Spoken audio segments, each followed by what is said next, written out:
Bienvenue sur le podcast Magicien, un podcast qui va parler tarot, mais aussi d'entrepreneuriat, de liberté et de comment oser prendre sa place. Je m'appelle Fabienne Larnicole, je suis formatrice et coach. J'utilise le tarot comme outil de compréhension de soi et de communication avec l'invisible. Je le transmets à travers mes accompagnements et mes formations. Sur tous ces sujets, je te dévoilerai les coulisses de mon métier et comment le tarot m'a aidé à avancer dans ma vie et à libérer mon potentiel. J'espère que tu pourras y trouver des clés pour vivre ce qui t'inspire. Chaque semaine, seul ou avec mes invités, nous allons explorer ensemble les enseignements du magicien. Alors si tu es prêt ou prête à me suivre, installe-toi et c'est parti pour l'épisode du jour. Le cœur de l'empereur est une montagne. Cette phrase est issue du tarot queer du page novembre et je l'adore. Vous l'avez compris, aujourd'hui, nous allons parler dans le magicien de l'arcane de l'empereur. La semaine dernière, nous avons fait le tour des questions de l'impératrice. Je n'ai pas voulu séparer de trop longtemps ces deux arcanes parce que pour moi, ce sont des arcanes qui se complètent. Et donc aujourd'hui, nous allons parler de l'arcane 4, l'arcane de l'empereur. Dans le 110e épisode du magicien, bienvenue à toi. Prends une bonne boisson, un stylo, un papier si tu veux noter les questions et pouvoir les utiliser pour journaler, pouvoir les utiliser dans une position de tirage aussi. Tu peux utiliser ces questions comme bon te semble. Tu n'es pas obligé d'ailleurs d'avoir des cartes ou un tarot pour pouvoir utiliser ces questions. Ces questions, elles vont t'aider en fait à te connecter à l'énergie de cet arcane, à l'énergie de cet empereur. Et elles vont peut-être t'aider à mieux le comprendre, à mieux l'intégrer pour pouvoir trouver des interprétations plus fluides, plus concrètes et plus posées, disons, quand tu tires cet arcane. C'est souvent un arcane mal compris d'ailleurs. On va pouvoir lui poser ces questions d'autorité. L'empereur, c'est signe de masculin, masculin puissant, donc associé un peu de brutalité, on va mettre dans l'empereur. Alors que c'est pas très simple justement d'utiliser ces termes-là et de voir uniquement l'autorité comme un peu, on va le comparer un petit peu au roi d'épée, qui est aussi un symbole masculin mal compris, en tout cas mal interprété. Et qui pose problème justement quand on les tire après dans les tirages, si on ne voit que cette partie-là d'eux. Elle peut être présente et elle peut représenter effectivement une figure masculine importante ou autoritaire, mais pas que. Et c'est vraiment pas le cœur de ce qu'ils contiennent, à mon sens. L'empereur, pour moi, est associé à l'impératrice par son aspect complémentaire. Et c'est pour ça que je n'ai pas voulu faire 2 épisodes trop longs, séparés de trop de semaines. Et ici, on va donc parler de masculin puissant, comme j'ai parlé de féminin puissant dans l'impératrice. Mais il faut bien le comprendre que je l'entends comme dans la tradition taoïste, et donc le yin et le yang en équilibre. Ces deux arcanes sont deux parties indissociables de notre être, et elles seront tour à tour exprimées avec plus ou moins d'amplitude, plus ou moins de force. On aura besoin plus ou moins d'eux à un moment donné ou à un autre dans nos vies. Et c'est important, que l'on soit, encore une fois, quel que soit notre genre, de pouvoir, aller capter ce que veut dire cette énergie, cet archétype, pour pouvoir, le reconnaître en nous quand il s'exprime et pouvoir soit justement, pour arriver à un certain équilibre entre les 2, soit aller plus vers sa créativité et vers ce côté, heu, féminin puissant, cette puissance d'abondance qu'on a vu dans l'impératrice, soit justement aller dans la puissance du masculin et de l'empereur qui va mettre, on va le voir, du cadre, de la structure, de l'ordre un petit peu dans le bazar qu'a fichu l'impératrice. J'aime beaucoup prendre cette image de l'empereur comme un chef d'atelier qui met de l'ordre et qui permet à l'équipe créative un petit peu fofolle qui en a mis partout d'être plus productive. Et ça va être hyper utile pour nous, pour tous les projets que tu veux mettre en place, pour tous les objectifs que tu te poses dans la vie. Si tu n'es que dans ton impératrice, même si on adore être dans son impératrice, eh bien, souvent ça va être une grosse difficulté. d'avancer sur ces projets créatifs si on n'a pas notre empereur ou notre côté justement empereur qui se met en place pour pouvoir structurer un petit peu et mettre de l'ordre dans l'amplitude créative de notre impératrice. L'exemple que je donne souvent d'ailleurs dans la formation de tarot de coaching, c'est l'idée d'un peintre, d'une peintre, hein, ou voilà, d'un créatif. On va prendre l'exemple du peintre parce que c'est plus simple comme image, qui rentre dans son impératrice et qui rentre dans cette abondance de créativité et qui va se mettre à créer jour et nuit, à faire des toiles, des tableaux. Il a un thème qu'il adore et il va l'expérimenter à l'infini. Et dans son atelier, c'est rempli de toiles, commencé, fini, à reprendre, etc. Des choses magnifiques. Et tout est en bazar. Tout est là. Et à la fin de cette folie créative, j'allais dire, il va regarder ou elle va regarder ce qu'elle a produit. Et toute son énergie étant passée à créer, elle ne va plus trop savoir quoi en faire. Vous allez reconnaître sans doute, et vous allez vous reconnaître sans doute, même si vous ne peignez pas, comme par exemple, vous voulez créer un programme en ligne, vous pouvez créer quelque chose si vous travaillez avec le tarot, si vous travaillez pour vous, si vous êtes créatif, pour vous-même aussi ou pour votre entreprise. On a des fois ouais, des folies créatives comme ça, pas des folies, mais des insights, hein, des choses qui arrivent et on se dit: «Waouh, je vais faire ça, je vais créer ça» et là, on peut écrire des pages et des pages et puis après, il faut les mettre en place, après il faut les mettre en ordre, après il faut en parler aux autres, après il faut les vendre, après il faut faire du marketing. Vous voyez, tous ces trucs-là qu'on n'a pas très envie si on est entrepreneur. Après, il faut faire ses comptes et toutes ces choses-là, c'est l'empereur qui va nous permettre de les faire, il va nous permettre d'apprécier justement, de mettre de l'ordre, de ranger un peu l'atelier où on a mis toutes ces toiles, d'aller d'aller communiquer, d'aller chercher par exemple une galerie qui pourrait venir voir les toiles, en sélectionner quelques-unes pour les exposer, ou créer une exposition ou un vide atelier, créer, peu importe. Mais vous voyez, c'est dans notre empereur qu'on va arriver à faire ces choses-là. C'est en allant connecter cette force, cette puissance qu'a l'empereur, de mettre de l'ordre et de structurer, ouais, comme, ce cœur, mais avec cœur, hein, puisque j'aime beaucoup le mantra que j'ai dit au début de l'épisode, c'est-à-dire que le cœur de l'empereur est une montagne. Ça veut dire que, on est c'est pas parce qu'on est dans son empereur qu'on est désagréable. On peut avoir beaucoup de cœur et on peut aider les autres justement en étant cet empereur sur lequel on peut, s'appuyer, en étant cet empereur sur lequel on peut se reposer et on peut avoir confiance.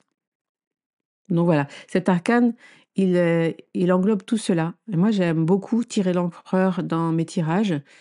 J'aime j'aime quand il arrive parce qu'il m'indique là où effectivement j'ai besoin de structurer, j'ai besoin d'ordre, j'ai besoin de réfléchir à comment je peux être plus productive, à comment je peux mieux m'organiser, à comment je peux mettre plus de structure, là où il va sortir dans mes tirages.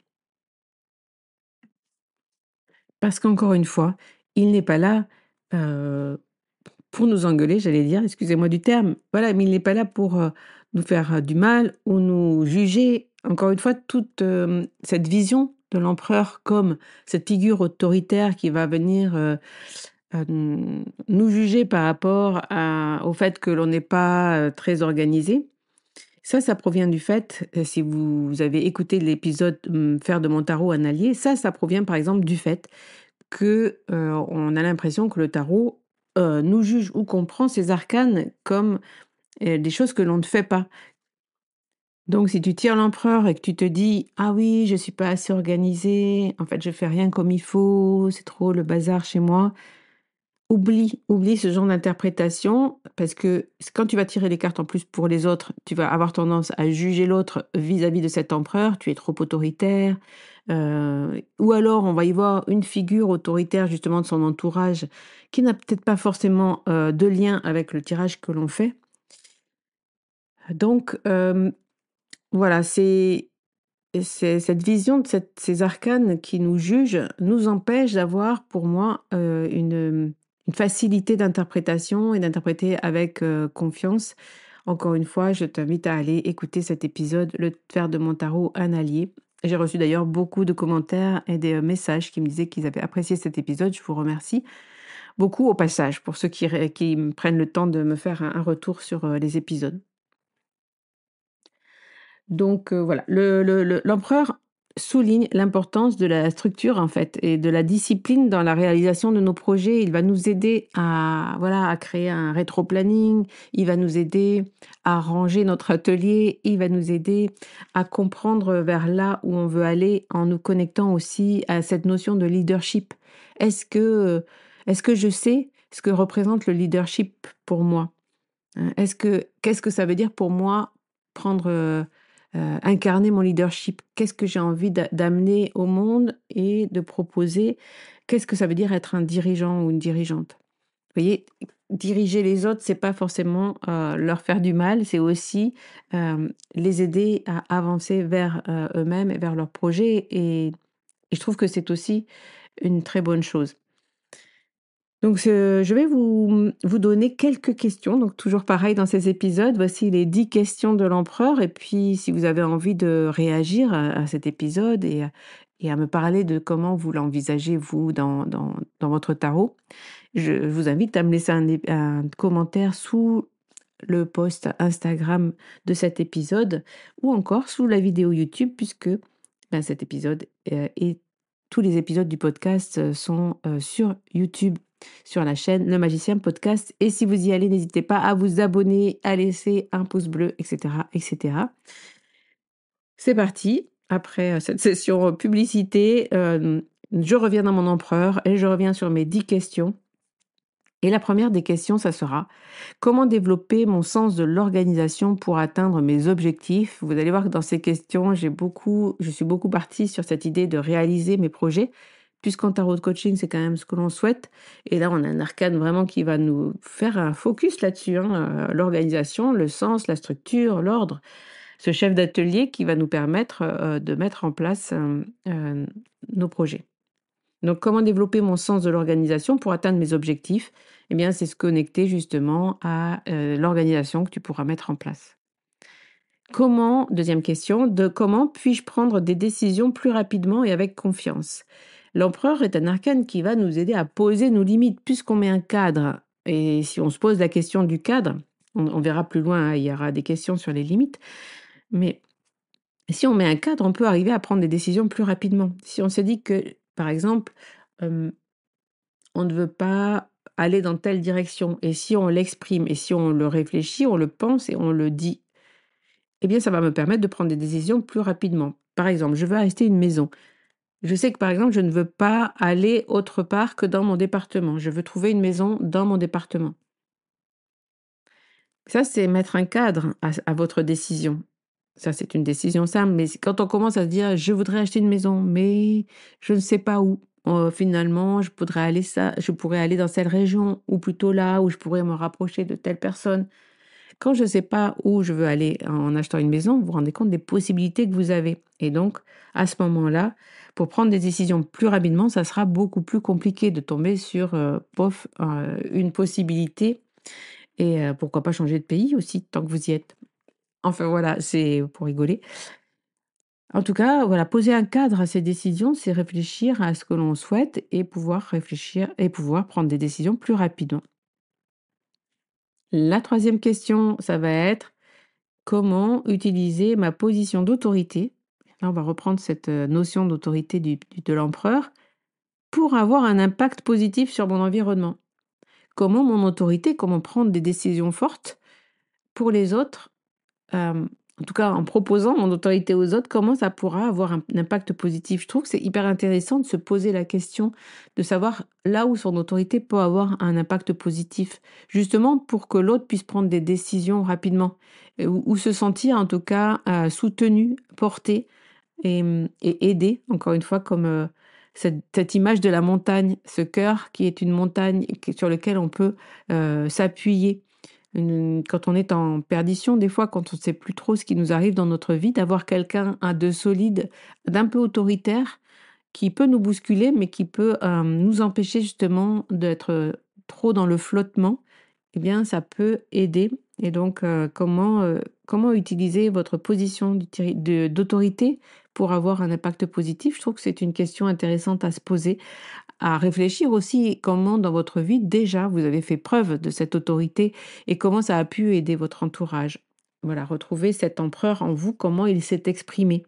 C'est important de retrouver justement ces archétypes à l'intérieur de vous, à l'intérieur de chacun d'entre nous, pour pouvoir aller les chercher ou de les équilibrer, de les calmer ou peut-être aller les chercher pour qu'ils puissent nous aider. La quatrième question que j'ai envie de te proposer, c'est que représente pour toi le leadership? C'est un mot, et ça va être associé avec la cinquième question. Leadership, c'est un mot qu'on peut ne pas forcément comprendre. D'abord, c'est un anglicisme, je suis désolée, mais c'est vrai que c'est pas toujours, il y a pas tellement de mots, qui représentent bien ce que ça veut dire le leadership. C'est-à-dire, pour moi, le leadership, c'est vraiment l'idée de prendre d'avoir de l'impact sur sa vie et sur la vie, des autres, de proposer quelque chose au monde qui peut avoir un impact positif sur les autres. C'est ça, prendre son leadership. Et l'empereur, c'est vraiment un arcane qui va représenter ça, le leadership. Et donc, que représente pour toi le leadership? C'est une question que je te pose, c'est une question que tu peux te poser pour réfléchir à cette notion, peut-être pour t'inspirer, peut-être pour aller lire certains ouvrages sur le leadership, justement. En tout cas, t'intéresser à cette notion-là pour toi-même. Et la cinquième question qui va avec, c'est donc qu'est-ce qu'être un leader? Qu'est-ce qu'être un dirigeant? Ou qu'est-ce qu'être un leader ou une leader? Et qu'est-ce qu'une dirigeante? Qu'est-ce que pour toi diriger? Se poser encore une fois, comme pour le leadership, des questions sur ces notions pour comprendre où est-ce qu'elles viennent vibrer chez toi, où est-ce que ça vient résonner, quand est-ce que tu aimes faire preuve d'autorité, peut-être tu aimes rentrer, tu sens cet empereur, tu sens cette autorité qui peut être naturelle d'ailleurs ou forcée, ou tu es allé la travailler, pas forcée, mais plutôt travailler. En tout cas, c'est important de la reconnaître et de savoir quand est-ce qu'elle est équilibrée pour juste pas devenir un tyran justement par cet autoritarisme ou par cette autorité, mais l'équilibrer avec cette part, créative justement pour pouvoir la vivre pleinement sans impacter, les autres, sans que ça les impacte négativement en tout cas. Et au pendant de ce leadership ou de se poser la question de qu'est-ce que c'est qu'être un leader ou un dirigeant? En sixième question, heu, j'ai posé cette question, pardon. C'est comment poser les limites? Comment poser des limites? Comment poser tes limites? Où est-ce que tu comment tu te rappelles, à quel moment dans ta vie tu as déjà posé des limites? À quel moment dans ta vie tu n'as pas posé des limites et ça n'a pas été une bonne chose pour toi? Comment reconnaître où sont ces limites? Toutes ces questions-là, elles sont dans cette question. Je t'invite vraiment à réfléchir sur sur cette notion de poser ses limites. Enfin, de savoir où elles sont en tout cas et de savoir où elles sont pour pouvoir les poser avec sérénité, sans colère, de pouvoir le poser de façon calme. Parce que quand on n'est pas habitué à poser ses limites et quand on le fait pas et quand on ne se fait trop et quand trop longtemps les limites sont dépassées, à ce moment-là, on peut rentrer dans des formes de colère qui sont pas forcément des, qui sont des formes de souffrance, en fait, qui nous mettent en colère contre nous-mêmes, contre les autres et qui peut aussi déboucher sur de la violence. Donc je trouve que c'est hyper important de prendre ses responsabilités, de savoir où sont ses limites et d'arriver à prendre son courage à 2 mains pour les poser. Mais pour cela déjà, eh ben, il faut se poser la question. Question 7. Comment inspirer le respect et la confiance des autres? À travers quelles actions? 2 questions en une. Ça vient un petit peu compléter cette question sur les limites. Comment inspirer le respect et la confiance des autres? Voilà. C'est une question que je te livre comme ça. C'est une question que tu vas pouvoir, elle est pas simple celle-là. Tu vas peut-être avoir envie de t'aider du tarot justement ou des cartes pour pouvoir, y répondre, y réfléchir.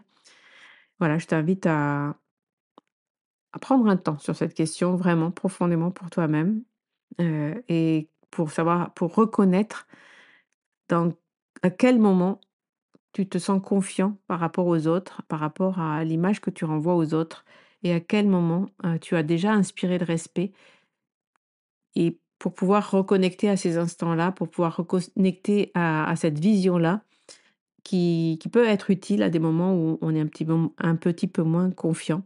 Et donc, te poser la question à travers quelles actions tu as déjà inspiré du respect et de la confiance aux autres. Question 8. Comment être un soutien pour les autres?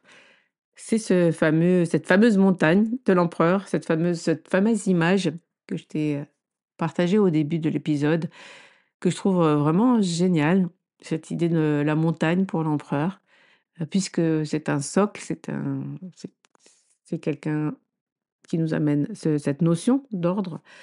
Eh bien, ça peut être un soutien pour les autres. Et comment toi, tu peux incarner cette montagne, cet empereur qui est un soutien pour les autres. Comment renforcer ma discipline personnelle pour avancer? Et là, on revient sur du coaching de projets et d'objectifs. Connecte-toi à ce que tu souhaites vraiment et comment tu peux renforcer ta discipline.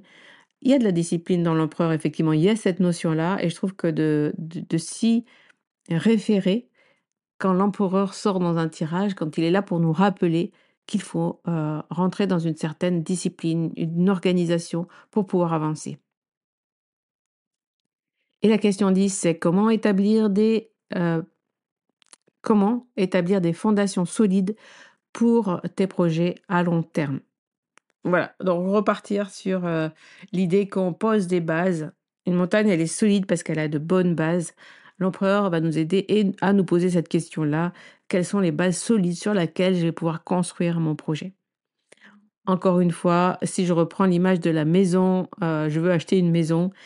euh, Si je me pose la question comment établir des fondations solides pour ce projet qui est un projet à long terme, eh bien, à ce moment-là, je peux me demander, donc, évidemment, dans quelle région, quel type de maison, est-ce que je veux des travaux ou pas, et quand, pour poser des fondations solides et des fondations solides pour ce projet, quels sont les moyens financiers que j'ai à ma disposition, quelles sont les aides que je peux trouver pour avancer dans ce projet, etc., etc. Vous voyez, dans tout projet, aller chercher les bases du projet pour pas partir un petit peu dans tous les sens et de pouvoir avancer point par point sur son planning d'organisation pour avancer et arriver au terme de vos projets avec beaucoup plus de sérénité et de confiance. Voilà les amis, voilà pour ces 10 questions de l'empereur. J'espère que ça vous aura aidé à connecter cet arcane, peut-être un peu différemment de ce que vous le comprenez quelquefois. Peut-être que vous le comprenez aussi tel que je vous l'ai partagé, et tant mieux, parce que je trouve que c'est une belle vision de cet arcane. N'hésitez pas encore à me faire vos retours. Et voilà, cet épisode sur l'empereur, pardon, est à présent terminé. Il me reste à te souhaiter une belle semaine. On se retrouve la semaine prochaine, vendredi 16 août, pour l'épisode 111, qui sera la deuxième partie de la chronique d'Emmanuel Iger sur l'histoire de la Golden Dawn. La partie 1 a donc été diffusée en juillet dans l'épisode 107. Si tu ne l'as pas encore écouté, je t'invite à le faire. Et puis ensuite, ça sera fin août, et fin août, vous savez, à partir du 20, eh bien, c'est l'ouverture des portes de la formation Tarot de Coaching, ma formation longue où je pars sur 6 mois avec 4 groupes d'élèves, dont un groupe qui sera réservé à la professionnalisation, à ceux qui veulent vraiment se lancer ou qui se sont lancés déjà ou qui ont une activité et qui veulent intégrer, comme sophrologue par exemple, et qui voudraient intégrer le tarot dans leur activité. Voilà, donc il y aura un groupe Tarot Pro et un seul groupe. Donc si ça t'est intéressé, n'oublie pas de m'envoyer un message pour en parler avec moi.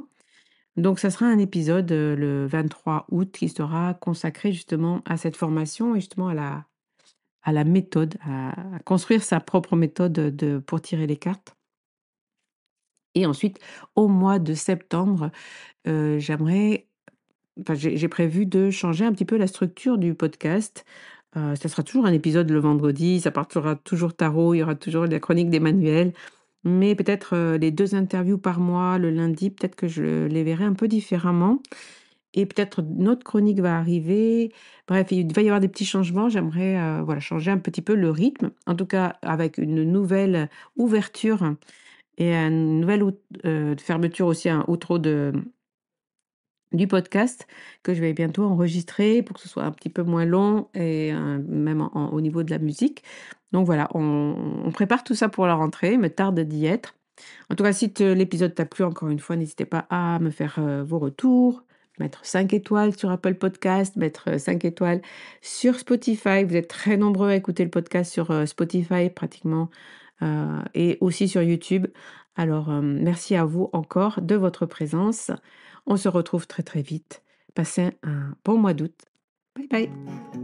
Voilà la fin de cet épisode. Merci de l'avoir écouté. N'oublie pas de t'abonner pour ne pas manquer les prochains. Soutiens le magicien en laissant un avis ou un commentaire sur ta plateforme préférée, Spotify ou Apple Podcast. De mon côté, il me reste à te souhaiter une excellente suite de l'aventure. Où que tu sois, on se retrouve très vite pour un prochain épisode. Bye bye!